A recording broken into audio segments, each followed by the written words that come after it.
నందుని యొక్క భార్య అయిన యశోద కడుపులోకి ప్రవేశించింది నందవ్రజం. నందవ్రజానికి మధురకి మధ్యలో యమునా నది ప్రవహిస్తూ ఉంటుంది. ఆ యమునా నదికి ఇటువైపు నందవ్రజం, యమునా నదికి ఇటువైపు మధుర. మధురని కంసుడు పరిపాలిస్తాడు, నందవ్రజానికి నందుడు అధిపతిగా ఉంటాడు. నందుడు అంటేనే ఆనందము. నందయతి ఇతి నంద, ఎప్పుడూ ఆనందపడేవారెవరో ఆయనే నందుడు. అంటే భగవద్భక్తి కలిగినటువంటి వాడు. ఇప్పుడు ఈవిడ్ని కారాగారంలో ఉంచాడు కదండి. విష్ణు తేజస్సు మొట్టమొదట వసుదేవుణ్ణి ఆవహించింది. ఆ ఆవహింపబడినటువంటి విష్ణు తేజస్సు ఆ దేవకీదేవి యందు ప్రవేశించింది ఒకనాటి రాత్రి. ఎప్పుడైతే విష్ణు తేజస్సు ఆమెలోనికి ప్రవేశించి పిండంగా రూపుదిద్దుకుంటోందో ఆవిడలో చాలా గొప్ప కాంతి ఒకటి బయలుదేరింది. ఇక్కడ ఆవిడ కాంతితో వెలిగిపోతోంది, బయట కంసుడు భయంతో హడిలిపోతున్నాడు. ఎందుకని అంటే అష్టమ గర్భం. ఇప్పుడు ఈ గర్భంలో పుట్టేటటువంటి సంతానం ఎవరున్నారో వారే తన మృత్యువునకు కారణము అని తన నమ్మకం. కాబట్టి భయపడుతున్నాడు. ఇప్పుడు ఒక్కసారి మళ్ళీ వెనక్కి రండి. అశరీరవాణి గదు పలికింది 8వ గర్భానికి చనిపోతాడని. 8వ గర్భానికి చనిపోతాడు అన్న మాటకు అర్థం ఏమిటంటే కంసుడు కాలనేమి వీళ్ళిద్దరూ గత జన్మలలో కాలనేమి, ఈ జన్మలో కంసుడు. కంసుడు కాలనేమి ఈ ఇద్దరి యొక్క యథార్థ స్వరూపం ఏమిటంటే మనస్సు. మనస్సు ఏం చేస్తుందంటే ఎప్పుడు కోర్కెలని ప్రతిపాదన చేస్తూ వెడుతూ ఉంటుంది. అది సంకల్ప వికల్ప సంఘాతము. అందుకే మనసు ఎప్పుడు కనపడదు. ఏమంటే నా కంటిలో రెటీనా చూపించండి అంటే చూపిస్తారు, నా గుండె ఎలా ఉందో చూపించండి అంటే చూపిస్తారు, నా కంఠం ఎలా ఉందో చూపించండి అంటే చూపిస్తారు. ఒకప్పుడు నేను ఒక ఊళ్ళో ఉపన్యాసాలు చెప్పడానికి వెళితే అక్కడ నాకు వాళ్ళు ఏ నూనెతో తయారు చేసిన పదార్థాలు పెట్టారో తెలియదు. నేను వారం రోజులు చెప్పిన తర్వాత నా కంఠం పోయింది పూర్తిగా. అసలు నాకు ఇంకా అదేంటి, నా భార్యని పిలవడానికి కూడా ఇక నాకు కంఠం రాలేదు. పూర్తిగా పూడిపోయింది కంఠం. పూడిపోతే అప్పుడు నేను ఒక డాక్టర్ గారి దగ్గరికి వెళ్ళాను. వెళ్ళి అయ్యా నాకు ఎందుచేతనో కంఠం రావట్లేదండి అని. ఎంత దారుణం అంటే ఆయనకి నేను చెప్పింది అర్థం కాకపోతే రాయవలసి వచ్చింది. ఆయన నా కంఠాన్ని ఒక యంత్రం పెట్టి చూస్తూ నాకు చూపించారు. అంటే ఇలా నోట్లోకి ఒక పుల్ల లాంటిదితో పెట్టి అది కనపడుతుంటే చూపించారు. చూపించి చూసారా కోటేశ్వరరావు మీ కంఠాన్ని చూసుకోండి, మేగడ తొరకలు పట్టేసినట్టు ఎన్ని పట్టేశాయో చూడండి. మీరు మీ కంఠాన్ని ఆధారం చేసుకునే ప్రవచనం చేస్తారు. కాబట్టే మీకు పెట్టే ఆహారం విషయంలో జాగ్రత్త తీసుకొని వాళ్ళ దగ్గరికి ప్రవచనానికి మీరు ఇంకెప్పుడు వెళ్ళకండి. ఎందుచేతన అంటే తగిన తైలం వాడకపోతే, సరి అయిన తైలం వాడకపోతే కంఠం ఎగిరిపోతుంది. ఎన్ని తొరకలు పట్టేసిందో చూడండి. అదంతా కరగాలి ఇప్పుడని ఆయన ఔషధులు ఇచ్చిన తరువాత వారం రోజులకో ఎప్పటికో మళ్ళీ నా కంఠం నాకు వచ్చింది. అందుకని కంఠాన్ని చూసుకోవచ్చు, మన కంఠాన్ని మన గుండెని మనం చూసుకోవచ్చు. నా మనసుని చూపించండి అన్నారు అనుకోండి, మీకు కనపడదు మీ మనసు. కానీ అదే అసలు మొత్తం శరీరాన్నంతటిని నిర్వహిస్తుంది. ఇలా నిర్వహించేటటువంటి మనసే కోర్కెల రూపంలో గతించిపోతున్న దాన్ని తెలియనివ్వదు. అందుకే జీవితం అనగా ఏమి అంటే కోరిన కోర్కెలు తీరడం వల్ల కలిగిన సుఖము, తీరకపోవడం వల్ల కలిగిన దుఃఖము, ఈ రెండింటినీ కలిపేస్తే జీవితం అయిపోతుంది. ఏదో పుట్టాను, చదువుకోవాలనిపించింది, చదువుకున్నాను, గ్రాడ్యుయేషన్ చేయాలి, పట్టభద్రుణ్ణి అయ్యాను, పీజీ చేయాలనిపించింది, ఏదో చేశాను, ఏదో ప్రభుత్వోద్యోగం వచ్చింది, ఇలా ఉండే భార్య కావాలి వచ్చింది, ఓ కొడుకు పుడితే బాగుండు పుట్టాడు, ఓ కూతురు పుడితే బాగుండు పుట్టింది. నా వయసు ఎంత వచ్చింది? 25 ఏళ్ళు దాటిపోయినా. ఈ కోర్కెలు తీరడంలో 25 ఏళ్ళు అయిపోయింది. ఈలోగా కొడుకు బాగా చదువుకుంటే బాగుండు చదువుకున్నాడు, వాడు ఇంజనీర్ అయితే బాగుండు అయిపోయాడు. కూతురికి మంచి సంబంధం వస్తే బాగుండు వచ్చేసింది. కూతురికి అద్భుతంగా నేను చక్కగా శాస్త్రీయంగా పెళ్లి చేయగలిగితే బాగుండు చేసేసాను. ఎన్నేళ్ళు వచ్చాయి? 50. ఇప్పుడు ఓ మనవడు పుడితే బాగుండు. ఆ మనవడు గుక్క తిప్పుకోకుండా గజేంద్ర మోక్షంలో పద్యాలు చెప్తే బాగుండు చెప్తాడు. 70. నీకేమిటి వచ్చింది? అయిపోయింది జీవితం. నువ్వేమైనా చేశావా? ఈశ్వరుడి గురించి నీ గురించి ఏమైనా చేసుకున్నది ఉందా? జీవుడి గురించి. యోగిని మాతని ఆవిడ ఒకప్పుడు ఒక మాట చెప్తుండేవారు. రేపు నువ్వు విశాఖపట్నం వెడదాము అనుకుంటే ఒక టికెట్ సిద్ధం చేసుకుంటే వెడతావో వెళ్ళవో నమ్మకం లేదు. కానీ ఇందులోకి వచ్చినప్పుడే మళ్ళీ ఇందులోంచి దిగిపోవలసినటువంటి టికెట్ రిజర్వ్ అయిపోయిందిరా నాయనా. కాబట్టి దీని కొరకు చేసుకునేవి చేసుకో, నీ కొరకు చేసుకునేవి కొన్ని ఉన్నాయి జీవుడి కోసం, అవి చేసుకోరా. ఈ జన్మలో భార్యాబిడ్డలకు పెడుతున్నావు బాగానే ఉంది, వచ్చే జన్మలో కూడా భార్యాబిడ్డలు ఉంటారుగా, మోక్షానికి వెళ్ళిపోతామని నమ్మకం ఏం లేదుగా. మరి అప్పుడు భార్యాబిడ్డలు ఉంటారు, అప్పుడు నువ్వు ఉంటావు, అప్పుడు నువ్వు తినాలిగా. అప్పుడు తినాలంటే ఇలా యాచించి తినవలసిన అవసరం లేకుండా ఇలా పెట్టి తినాలి అంటే, ఇలా పెట్టి తినడానికి ఇలా పెట్టిన వాడివైతే కదా పెట్టి తినడం. ఇలా ఎప్పుడూ ఎవడికి పెట్టిన వాడికి ఇలా చాచి తినడం తప్ప పెట్టి తినే అధికారం ఎక్కడ వస్తుందిరా? నీ జీవుడి కోసం నువ్వు చేసుకోరా నాయనా అంటుండేవారు ఆవిడ. అలాగా కోర్కెలే కంసుడు, కోర్కెలే కామమే. కామము అంటే నేనేదో దాన్ని వేరొక సందర్భంగా ప్రయోగించాను అనుకోకండి. కామం అంటే కోరిక అని నా ఉద్దేశ్యం. కామమే కంసుడు, కామమే కాలనేమి. నేమి అంటే ఇరుసు. కాలం ఎప్పుడు కదులుతుంది, కదిలి వెళ్ళిపోతుంటుంది, కాలం ఆగదు. వెళ్ళిపోయే కాలానికి ఇరుసు ఏమిటి? కోరికే, ఎప్పుడూ కోరికే. ఏమి పోని భగవత్ సంబంధం మనవడు మనవరాలు ఈ కోరిక లేకపోతే 9 అయితే పలహారం తిందాం, 1 గంట అయితే భోజనం చేద్దాం, 5 గంటలు అయితే 2 బిస్కెట్లు తిందాం, రాత్రి 9 అయితే మళ్ళీ పలహారం చేద్దాం. ఎందుకు ఇవన్నీ? ఎక్కడికి వెళ్ళవు. ఎందుకు వెళ్ళవు? పడిపోతానేమోనండి అంటాడు.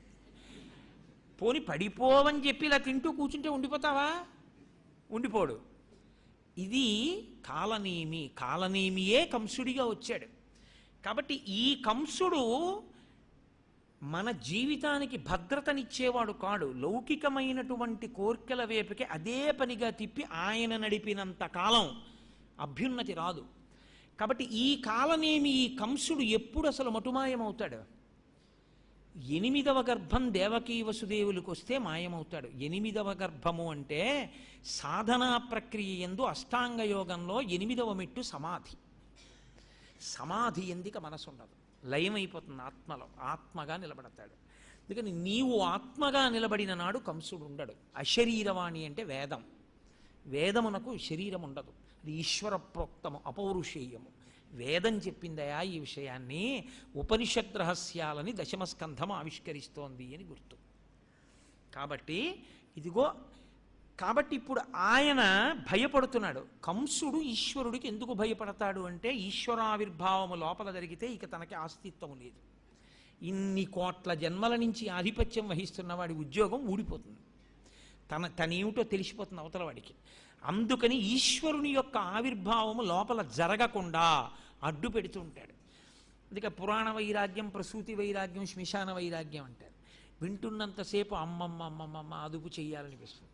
బయటికి వెళ్ళగానే మభ్యపెట్టేస్తాడు. వాడికి ఏముంది, అలా చెప్తాడు, ఏదో వచ్చాడు కాబట్టి వదిలేయవన్నీ అంటాడంతే. కాబట్టి అదిగో ఆ కంసుడు ఎక్కడ అష్టమ గర్భంలో కృష్ణుడు పుట్టేస్తున్నాడో అని భయపడిపోతున్నాడు. ఆవిడ కడుపులోకి విష్ణు తేజస్సుని స్వీకరించింది. ఇప్పుడు కృష్ణుడు పెరిగిపోతున్నాడు. ఆపగలిగాడా ఏమైనా ఈ పరిణామాల్ని? ఏవీ ఆపలేడు. కానీ అజ్ఞానం ఏమిటంటే, నేను చచ్చిపోకూడదు, నేను చచ్చిపోకూడదు, నేను చచ్చిపోకూడదు. నే చచ్చిపోకూడదు అన్న మాటలో ఉన్న సత్యం వైపుకి కానీ కొంచెం తిరిగాడు అనుకోండి, అంతే జ్ఞానం అయిపోయినట్లు లెక్క. నే చచ్చిపోకూడదు అన్న మాట అనవలసిన అవసరం లేదు. ఎందుకో తెలుసా అండి, నేను బ్రహ్మచారిగా ఉన్నాను, నాకు పెళ్ళి అయిపోయింది. ఇప్పుడు నేను గృహస్థునైతే, ఇప్పుడు ఏమంటే టిఫిన్ తిన్నానని మర్చిపోయానని మళ్ళీ తిన్నాను అనుకోండి, తప్పులేదు. నేను బ్రహ్మచారిగా ఉండి ఉండి ఉండి ఉండి నాకు పెళ్ళయింది అనుకోండి, 23వ ఏటో 24వ ఏటో, పెళ్ళైన వారం రోజులకి ఎవరో వచ్చి, కోటేశ్వరారు మీకు మంచి సంబంధం తీసుకొచ్చామండి అన్నారు అనుకోండి. అంటే నేను పెళ్లి చూపులకి వెళ్ళి ఎవరో చూసి, అదేంటయ్యా కిందటి వారం పెళ్ళయింది కదంటే మర్చిపోయానండి అన్నట్లు ఏమనుకోకండి అంటే బాగుంటుందా? ఒకసారి గృహస్థు అయిన తర్వాత ఇక నువ్వు బ్రహ్మచారివి కావు అని జీవితాంతం గుర్తుంటుంది. నీకు ఒకసారి ప్రమోషన్ వచ్చేసాక ఇక నేను క్లర్క్ని కాను, ఆఫీసర్ని అని గుర్తుండిపోతుంది. అలాగే మనిషి కూడా ఏమిటి అంటే, నేను చచ్చిపోవడం అంటే ఇది చచ్చిపోకుండా ఉండడం కాదు, ఆత్మ చచ్చిపోకుండా ఉండడం. దానికి అసలు చావే లేదు. కాబట్టి నేను చచ్చిపోయేవాడను కాను, ఆత్మగా నేను ఎప్పుడూ ఉంటాను. ఇక దేనికి బెంగ? ఇది చచ్చిపోకుండా ఉండకూడదని కోరకూడదు.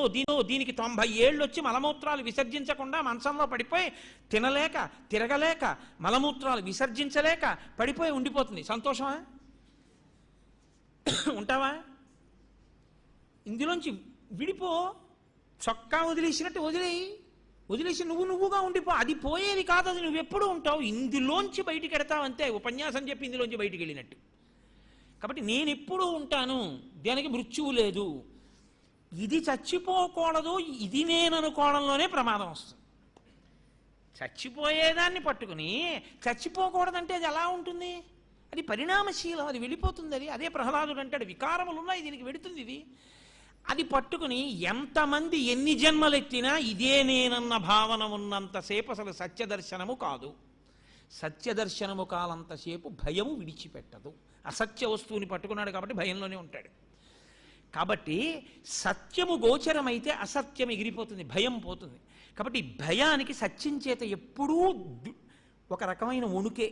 అందుకే కంసుడికి అష్టమ గర్భంలో పుడుతున్నవాడంటే భయం. అందుకని తిరుగుచు, కుడుచుచు, త్రాగుచు, అరుగుచు, కూర్చుండి లేచి అనవరతంబున్ హరితలచి తలచి జగమా హరిమయముగ చూచే కంసుడు ఆరనీయులుకన్. పుట్టేస్తున్నాడని ఏదైనా మెత్తడి తగిలింది అనుకోండి, అమ్మో శ్రీ మహావిష్ణువు వచ్చేసారేమో, బాబోయ్ వనమాలేమో అంటాడు. మంచి సువాసన తగిలింది అనుకోండి, అమ్మ బాబోయ్ ఆయన రాసుకున్న కస్తూరేమో అంటాడు. కాస్త నల్లగా ఉందేమో అనుకోండి, బాబోయ్ పుట్టేసి వచ్చేస్తున్నాడేమో ఇలా విష్ణు స్వరూపంగా అంటాడు.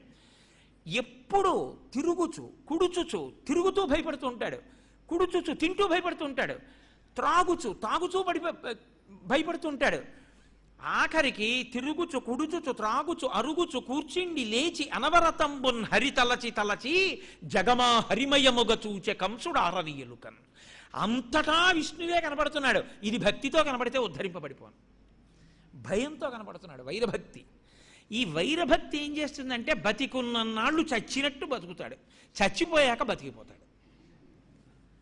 అది బతుకు కాదు అలా. అందుకని వైరభక్తిని పట్టుకోవద్దు అంటుంది శాస్త్రం. ఈశ్వరుడు లేడు అని ప్రసంగం చెయ్యాలనుకోండి, ఎవరికి లేడని చెప్పాలి నేను? ఈశ్వరుడు లేడనడానికి ఈశ్వరుడు అంటుండాలి. ఈశ్వరుడు లేడన్నవాడు కూడా ఈశ్వరనామమే చెప్తున్నాడు. కానీ ప్రయోజనం ఏమిటి?